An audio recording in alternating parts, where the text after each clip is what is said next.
Hello everyone, অসীমার কিচেনে আপনাদের সকলকেই স্বাগত। আজকে নিয়ে এসেছি এই মরশুমের প্রথম এঁচোড়ের কোপ্তা কারি রেসিপি নিয়ে, যেটা আমি চিংড়ি মাছ দিয়ে করেছি। এর জন্য আমি একটা 400 গ্রাম মতো ছোট এঁচোড় নিয়ে নিয়েছি। সেটাকে বাড়ি থেকে টুকরো করে কেটে জলে প্রথমে ভিজিয়ে রাখলাম।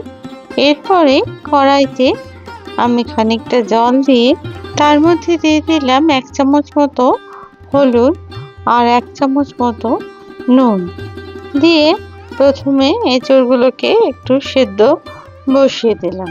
মিনিট 5 সেদ্ধ হয়ে যাওয়ার পরে তারপরে ঢাকনাটা খুলে আলুর টুকরোগুলো এর মধ্যে দিয়ে দিলাম, যাতে একই সাথে এঁচোড় আর আলু সেদ্ধ হয়ে যায়।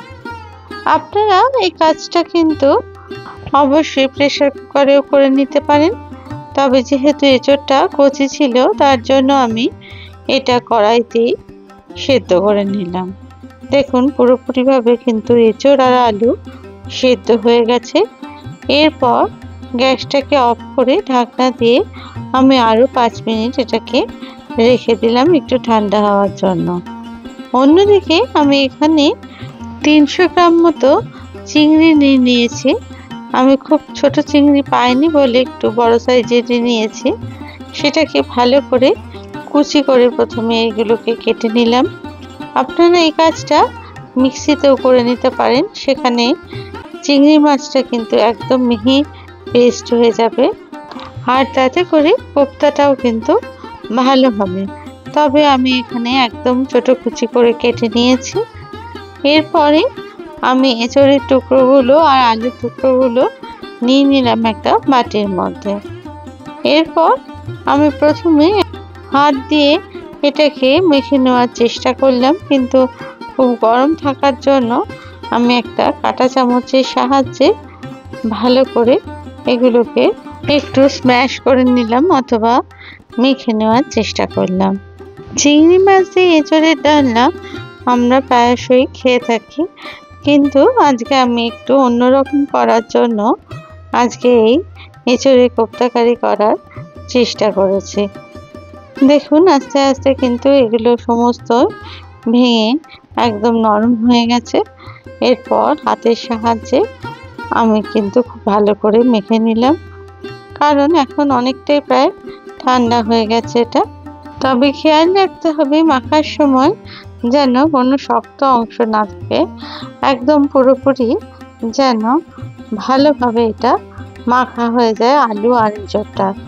এরপর একটা ফ্রাইং প্যানে আমি দিয়ে দিলাম অল্প একটু তেল, তার মধ্যে দিয়ে দিলাম দুটো কুচিয়ে রাখা পেঁয়াজ।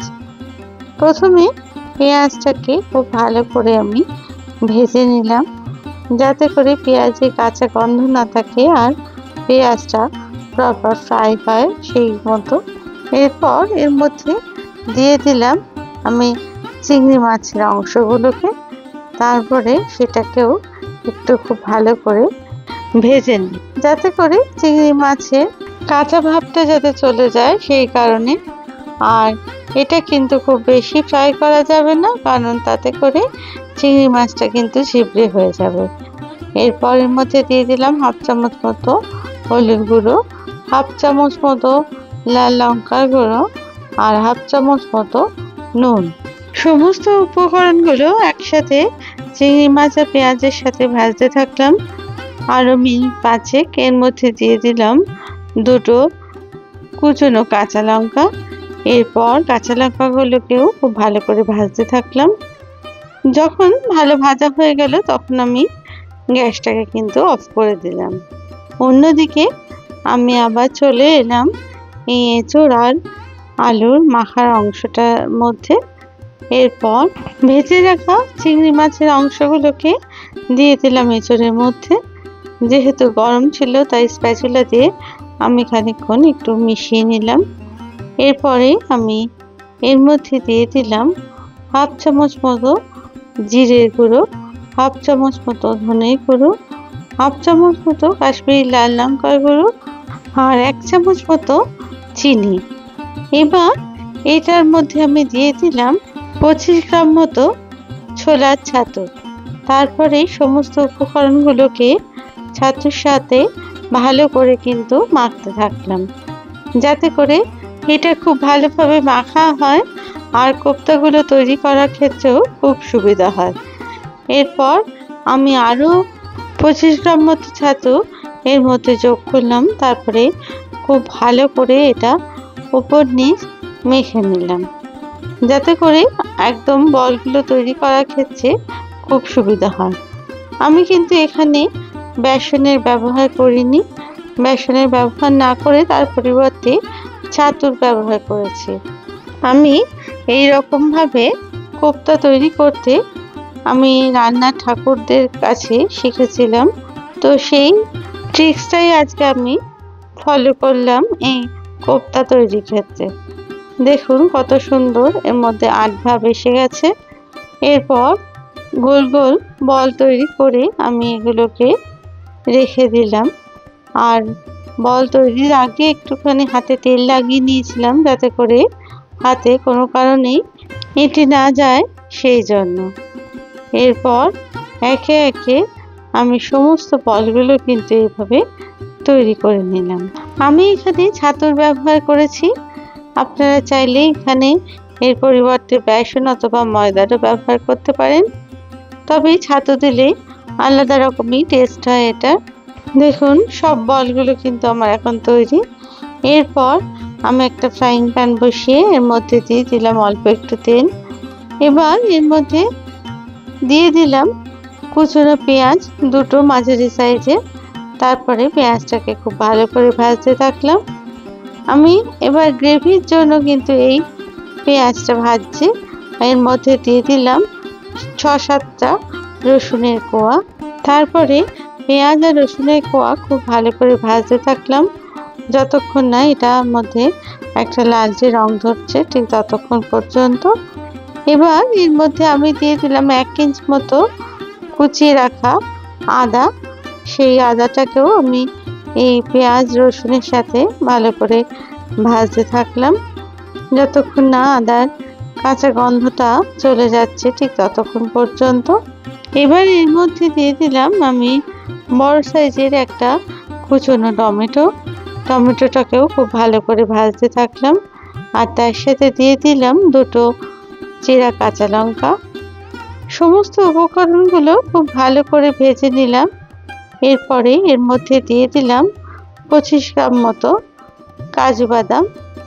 সেটাকেও এই পেঁয়াজের সাথে ভালো করে ভেজে নিতে থাকলাম, যতক্ষণ না টমেটোটা একদম পুরোপুরি গলে যাচ্ছে ততক্ষণ কিন্তু এটা ভালো করে ভেজে নিতে হবে, যাতে কোনো সবজিরই কাঁচা গন্ধটা না থাকে ঠিক ততক্ষণ পর্যন্ত।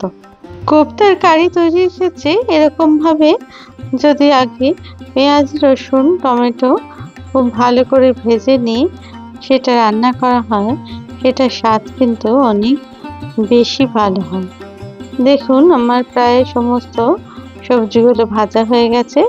এরপর আমি গ্যাসটাকে অফ করে দিলাম আর সমস্ত উপকরণগুলো কিন্তু ঠান্ডা হয়ে গেলে পিষে নিলাম একটা মিক্সার জারে। অন্যদিকে একটা ফ্রাইং প্যান বসিয়ে তার মধ্যে সাদা তেল দিয়ে আমি কিন্তু এই কোপ্তার যে বলগুলো ছিল সেগুলো ভেজে নেওয়ার জন্য তেলের মধ্যে দিয়ে দিলাম। আস্তে আস্তে সমস্ত বলগুলোকে ভেজে নিলাম খুব ভালো করে, যতক্ষণ না এগুলো একটু লালচে রং ধরছে ঠিক ততক্ষণ পর্যন্ত। তারপরে এগুলোকে তুলে নিলাম একটা প্লেটে। এইভাবেই সমস্ত বলগুলো আস্তে আস্তে আমি ভেজে তুলে নিলাম। আপনাদের যদি এই রেসিপি ভালো লেগে থাকে তাহলে প্লিজ লাইক শেয়ার আর কমেন্টস করতে ভুলবেন না। আর আপনারা যদি আমার চ্যানেলের নতুন বন্ধু হন তাহলে প্লিজ চ্যানেলটিকে সাবস্ক্রাইব করে দেবার অনুরোধ রইল। আর পাশে থাকা বেল আইকনটিকে প্লিজ প্রেস করে দেবেন, যাতে করে নতুন রেসিপি দিলেই সহজেই তা আপনাদের কাছে পৌঁছে যায়। দেখুন সমস্ত বলগুলো কিন্তু আমার ভাজা হয়ে গেছে আর কত সুন্দর হয়েছে এগুলো। এরপরে মিক্সার জারের মধ্যে দিয়ে দিলাম আমি ওই পেঁয়াজ রসুন যে ভাজা অংশটা ছিল সেটাকে। এরপর এটাকে একটা মিহি পেস্ট বানিয়ে নিলাম। অন্যদিকে ফ্রাইং প্যানে দিয়ে দিলাম অল্প একটু তেল, তার মধ্যে দিয়ে দিলাম 1 চামচ মতো জিরে আর 2টো এলাচের টুকরো।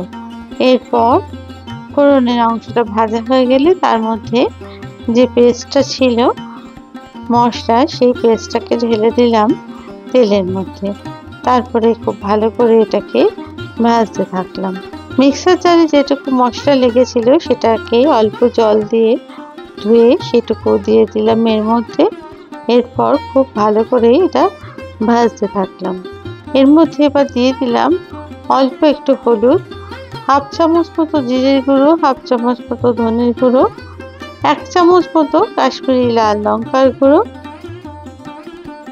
তারপরে সমস্ত উপকরণগুলো খুব ভালো করে মশলার সাথে ভাজতে থাকলাম। মশলাটা যখন খুব ভালো করে ভাজা হয়ে গেল তখন এর মধ্যে আমি দিয়ে দিলাম 1 চামচ মতো নুন আর দিয়ে দিলাম 1 চামচ মতো চিনি।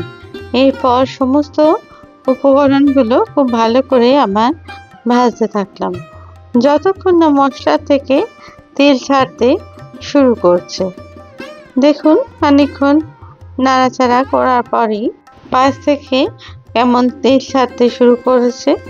এই সময় বুঝতে হবে মশলাটা ভাজা কিন্তু আমার প্রায় অলমোস্ট হয়ে গেছে। এরপর আরও একটু নাড়াচাড়া করে আমি এর মধ্যে দিয়ে দিলাম 200 মিলিলিটার মতো গরম জল। তারপরে সমস্ত মশলাটা জলের মধ্যে খুব ভালো করে মিশিয়ে দিলাম। এরপর ঝোলটা যখন ফুটতে শুরু করলো এর মধ্যে দিয়ে দিলাম যে ভেজে রাখা কোপ্তাগুলো ছিল সেগুলোকে ঝোলের মধ্যে। একে একে সমস্ত কোপ্তাগুলোকে সাজিয়ে দেওয়ার পরে আমি এটাকে ঢাকা দিয়ে রাখলাম মিনিট 5 মতো, যাতে করে সমস্ত ঝোলের মশলা ঢুকে যায় এই কোপ্তার মধ্যে আর খেতেও ততোধিক সুন্দর হয়।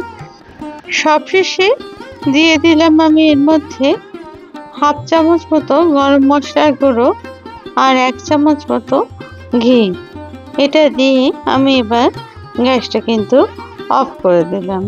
মিনিট 5 পরে এটা একটা বাটির মধ্যে আমি এটা সার্ভ করলাম। দেখুন কত সুন্দর এই কোপ্তা হয়েছে। আপনারা এই কোপ্তা বানিয়ে অতি সহজেই রুটি, ভাত অথবা পরোটার সাথে পরিবেশন করতে পারেন। খেতে কিন্তু অসাধারণ লাগে চিংড়ি মাছের কোপ্তা কারি। তবে আপনারা এই কোপ্তা কারির গ্রেভি বানানোর সময় চেষ্টা করবেন যাতে ফ্ল্যাট কোনো ইউটেন্সিল বা বাসনে এটা করতে পারেন, তাহলে কোপ্তাগুলো কিন্তু ভেঙে যাবার বা ঘেটে যাবার সম্ভাবনা থাকবে না।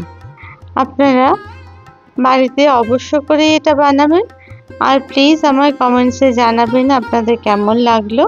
এরপর আমি কিছু ধনেপাতার কুচি আর খানিকটা ক্রিম দিয়ে এটাকে সার্ভ করলাম। আপনারা বাড়িতে বানিয়ে প্লিজ কমেন্টসে জানাবেন আপনাদের রেসিপিটা কেমন লাগলো। আপনাদের প্রত্যেকটা কমেন্টস কিন্তু আমার কাছে খুবই মূল্যবান। আবার নতুন রেসিপি নিয়ে আপনাদের কাছে হাজির হব। আপনারা সকলেই খুব ভালো থাকবেন। ধন্যবাদ।